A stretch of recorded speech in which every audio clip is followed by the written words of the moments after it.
Sir ಇಷ್ಟು ಚಿಕ್ಕ ತಲೆಯಲ್ಲಿ ಎಷ್ಟು ಇದೆ ಸರ್ ನಿಮ್ಮ ಹತ್ರ?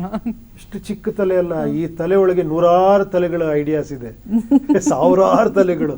ಒಬ್ಬ ಫ್ಯಾನ್ಸಿಂದ ಹಿಡಿದು ನನ್ನ ಸಿನಿಮಾ ನೋಡಿ ಅಂತ ಅವ್ರ ರಿಯಾಕ್ಷನ್ಗಳು, ನನ್ನ ಜೊತೆಲಿರೋರ್ದು ಎಲ್ಲರದ್ದು ಇನ್ಪುಟ್ಸ್ ಇದೆ. ನನಗದು ಹೇಳೋದಕ್ಕೆ 1 hour ಬೇಕು ಆ್ಯಕ್ಚುಲಿ. ಪ್ರತಿಯೊಬ್ಬರದ್ದು ಹೇಳ್ತಾ ಹೋದರೆ, ಈ ಫಾರ್ ಎಕ್ಸಾಂಪಲ್ ನೋಡಿ, ಸಾಂಗ್ ಬರೆಯೋಕ್ಕೆ ಕೂತಿದ್ವಿ ನಾವು.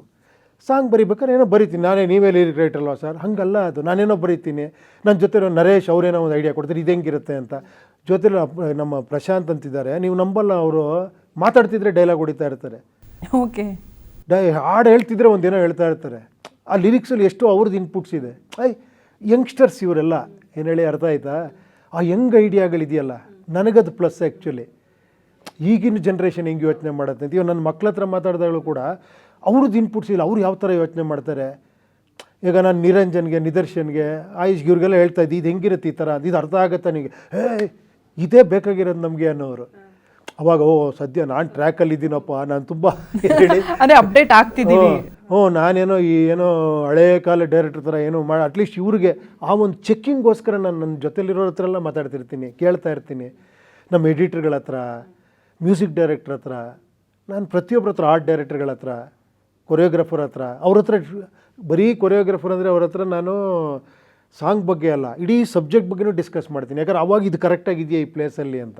ಆ ಥರ ನನಗೆ ಇಮ್ರಾನ್ ಮಾಸ್ಟರ್ ಇರ್ಬೋದು, ಚಿನ್ನಿ ಮಾಸ್ಟರ್ ಇರ್ಬೋದು, ಅವ್ರದ್ದೆಲ್ಲ ಎಷ್ಟೋ ಇನ್ಪುಟ್ಸ್ ಇದೆ. ಅದನ್ನು ನೀವು ಸಿನಿಮಾ ನೋಡಿದಾಗ ಅದು ಕಾಣಿಸುತ್ತೆ ಅಷ್ಟೇ ಹೊರತು ನೀವೆಲ್ಲದಕ್ಕೂ ನಾನು ಉಪೇಂದ್ರ ಅಂತೀರಾ. ಅಲ್ಲಲ್ಲ, ಖಂಡಿತ. ಬಟ್ ನಾನು ಹೇಳ್ತಿದ್ದೆ ಗಿಮಿಕ್ ಎಲ್ಲೋ ಇದೆ. ಇಲ್ಲಪ್ಪ, ಅದಿರ್ಬೋದೇನೋ, ಇವ್ರನ್ನೆಲ್ಲ ತಗೊಳ್ಳೋದೇ ನನ್ನ ಗಿಮಿಕ್ ಇರ್ಬೋದು, ಇವ್ರನ್ನೆಲ್ಲ ಇನ್ಪುಟ್ಸ್ ತಗೊಳ್ಳೋದೆ. ಬಟ್ ನಾನು ಈ ಸಂದರ್ಭದಲ್ಲಿ ಹೇಳಲೇಬೇಕು ಇವ್ರ ಬಗ್ಗೆ, ನನಗೆ ಮತ್ತೆ ಚಾನ್ಸ್ ಸಿಗಲ್ಲ. ಏನು ಹೇಳಿ, ಈ ಜೊತೆಲಿ ಈ ಸಿನಿಮಾಲ್ ಮಾಡಿರೋ ಇವ್ರ ಎಫರ್ಟ್ಸ್ ಇದೆಯಲ್ಲ, ಇವರೆಲ್ಲರದ್ದು ಎಫರ್ಟ್ಸ್ ನಾನು ಮಾತಾಡಿಲ್ಲ ಅಂದ್ಕೊಳ್ಳಿ. ಇವಾಗ ನನಗೆ ಒಂಥರ ಅನ್ಸುತ್ತೆ, it is not about me. ಈ ಥರ ಯಾರಿಗೂ ಬರಲ್ಲ ಸರ್, ಸ್ವಲ್ಪ ಜನಕ್ಕೆ ಮಾತ್ರ ಬರೋದು. ಅಂದರೆ ಒಂದು ಸಿನಿಮಾದಾಗ ನಾನು ಅಂದಾಗ ನಾನೇ ಅದೇ ನನ್ನ ನೆಗೆಟಿವ್ ಬಂದಾಗ ನಾನಲ್ಲ, ನನ್ನ ಹಿಂದೆ ಬಂದವರು ಅಂತಾರೆ. ಅಯ್ಯೋ, ಇಲ್ಲ ಇಲ್ಲ. ಆದರೆ ನೀವು ಎಲ್ಲರಿಗೂ ಹೇಳಕ್ಕೆ ಹೊರಟಿದ್ದೀರಲ್ಲ ಸರ್, ನಂದಲ್ಲ ಇದು, ಇಡೀ ಟೀಮ್ ವರ್ಕ್. ಫಸ್ಟ್ ಯಾರಿಂದ ಹಿಡಿದು ಲಾಸ್ಟ್ವರೆಗೂ ಸಹ ನೀವು ಟೀಮ್ ವರ್ಕ್ ಅಂತಿದ್ದಲ್ಲ. ನಾನು ವಿತ್ ಎಕ್ಸಾಂಪಲ್ ಕೊಡ್ತಾ ಇದ್ದೀನಿ, ನಾನು ಸುಮ್ಮನೆ ಮುಖಸ್ತುತಿಗೆ ಹೇಳ್ತಾ ಇಲ್ಲ. ಈಗ ಫಾರ್ ಎಕ್ಸಾಂಪಲ್ಲು, ಈಗ ಒಂದೇ ಒಂದು ಸೀನು ನಾವು ಅಂದ್ಕೊಂಡ್ವಿ, ಆರ್ಟ್ ಡೈರೆಕ್ಟರ್ ಹತ್ರ ನಾನು ಹೇಳಿದೆ, ನಮ್ಮ ಶಿವಕುಮಾರ್ ಹತ್ರ, ಈ ಥರ ಒಂದು ಐಡಿಯಾ ಇದೆ ಹೆಂಗೆ ಅಂತ.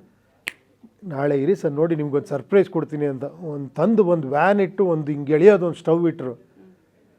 ವಾವ್ ಅನ್ನಿಸ್ತು. ಅದನ್ನು ಫುಲ್ ಅವ್ರು ಕ್ರಿಯೇಟ್ ಮಾಡಿದ್ದಾರೆ. ಅದನ್ನು ಇದ್ರ ಥರ ಅದನ್ನು ನಾವು ನೋಡ್ರೆ ರಿಯಲ್ಲಾಗಿ ಹಂಗಿದೆ ಅದು ಆ್ಯಕ್ಚುಲಿ ಸ್ಪಾಟಲ್ಲಿ. ಅರ್ಥ ಆಯ್ತಾ? ಇದೊಂದು ಎಕ್ಸಾಂಪಲ್ಲು. ಈ ಥರ ಮಾಡಿರೋರು ಇದೆಯಲ್ಲ ಇಡೀ ಪಿಕ್ಚರಲ್ಲಿ. ನನಗೆ ಇವಾಗ ಒಂದು ನಿಮ್ಮ ಜೊತೆ ಕೂತ್ಕೊಂಡು ನನಗೆ ಅದು ನೆನೆಸ್ಕೊಳ್ಳೋ ಕಾಲ. ಇವಾಗ ವಾಪಸ್ ಹೋದಾಗ ಏನೋ ನಮ್ಮ ಕಿರಣ್ ಕಾಂಟ್ರಿಬ್ಯೂಷನ್ ಏನು, ಸುನೀಲ್ ಕಾಂಟ್ರಿಬ್ಯೂಷನ್ ಏನು, ಈಗೆಲ್ಲೋ ಮಳೆ ಬರ್ತಾ ಇರುತ್ತೆ, ಅದರಲ್ಲಿ ಒಂದು ಮಾಡಬೇಕು ಆ್ಯಕ್ಚುಲಿ. ಏನು ಹೇಳಿ, ರಾತ್ರಿ ಫುಲ್ ನೈಟ್ ಶೂಟಿಂಗ್ ಮಾಡಿರೋದಿದ್ದು. ಅಲ್ಲಿ ಟಾಕ್ ಅಂತ ಬಂದು ನಿಂತ್ಕೊಂಡು ಆ ಮಳೇಲಿ ನಿಂತ್ಕೊಂಡು ಆ್ಯಕ್ಟ್ ಮಾಡೋದಿದೆಯಲ್ಲ. ಆಮೇಲೆ ಇಡೀ ಅಷ್ಟು ಜನ ಜೂನಿಯರ್ಸ್ ಎಲ್ಲ ಮಾಡಿದ್ದೀವಲ್ಲ, ಪಾಪ ಅವ್ರಿಗೆಲ್ಲ ಕಲರ್ಗಳು ಹಾಕಿ ಇದು ಮಾಡಿ, ಏನು ಹೇಳಿ, ಆ ಥರ ಡ್ರೆಸ್ಗಳು ಕೊಟ್ಟು ನಿಲ್ಲಿಸಿದಾಗ ಆರ್ಟಿಸ್ಟ್ಗಳು, ಈವನ್ ನಮ್ಮ ಇವ್ರನ್ನ ಮರಿಬಾರ್ದು ಆ್ಯಕ್ಚುಲಿ, ಯಾರು ನಮ್ಮ ರವಿಶಂಕರ್ ಅವರು, ಆಮೇಲೆ ನಮ್ಮ ಕಾಕ್ರೋಚ್ ಸುದಿ ಅವರು ಖುಷಿಪಟ್ಟು ಆ್ಯಕ್ಚುಲಿ, ಯಾರು ಮಾಡ್ತೀನಿ ಸರ್, ಸರ್ ಹೇಳಿ ಸರ್ ಮಾಡ್ತೀನಿ, ಆ ಒಂದು ಸ್ಪಿರಿಟ್ ತುಂಬೋದಿದೆಯಲ್ಲ ನಮಗೆ. ಆಮೇಲೆ ಆ ಪರ್ಫಾರ್ಮೆನ್ಸ್ ಇಟ್ಟಾಗ ಲೀಲಾಜಾಲವಾಗಿ ಮಾಡೋದಿದೆಯಲ್ಲ ಅವರು, ನಮಗೆ ಅನ್ಸುತ್ತೆ, ನಾನು ಅಂದ್ಕೊಂಡಿದ್ದಿಷ್ಟು ಇವ್ರು ಕೊಡ್ತಿರೋದು ಎಷ್ಟಪ್ಪ ಅಂತ. There are so many actually happiness actually while we are shooting. ನಾವು you should enjoy that actually.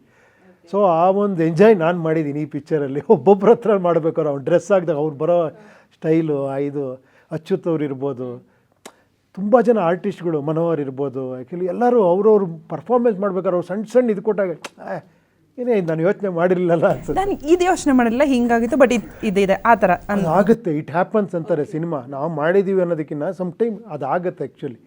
ಎಲ್ಲರ ಇನ್ಪುಟ್ ಸೇರಿರುತ್ತೆ, ಅದನ್ನು ನಮ್ಗೆ ಗೊತ್ತಾಗಲ್ಲ. ಒಂದು ಫ್ಲೋಲ್ಲಿ ಹೋಗ್ತಿರ್ತೀವಲ್ಲ, ನಾನು ಡಿಸಿಷನ್ ಮೇಕರ್ ಅಂತ ಅಷ್ಟೇ ಇರುತ್ತೆ, ಬಟ್ ಆ ಡಿಸಿಷನ್ ಬರೋದಕ್ಕೆ ಹಿಂದ್ಗಡೆ ಸಜೆಷನ್ಸ್ ಇರುತ್ತಲ್ಲ, ಅಷ್ಟು ಇರುತ್ತೆ ಆ ಸಿನಿಮಾಲಿ.